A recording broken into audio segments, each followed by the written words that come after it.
સવારમાં ખેતરમાં મોર ઉડાડવા માટે નાયા ધોયા વગર આવીએ છીએ. કેમ કે બધા કરતાં પહેલાં મકાઈ ઉડી દેતા આવી હાલત થાય કે ખિસકોલી છે, મોર છે, પક્ષીઓ બધું ખાઈ આપે. સવારમાં આવી જાય ખાવા માટે. તો મેં ખેતરમાં 6 વાગ્યાની છે ને ચકલા ઉડાડવા માટે આવી ગઈ છું.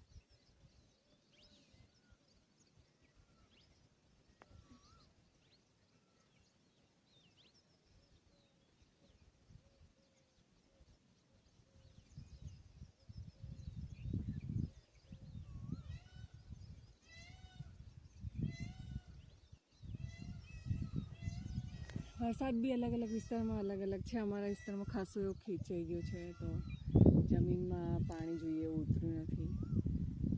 એટલે હવે જ્યારે મોટર ચાલુ કરશે એ થોડું ઉગી જશે પછી શાંતિ થશે.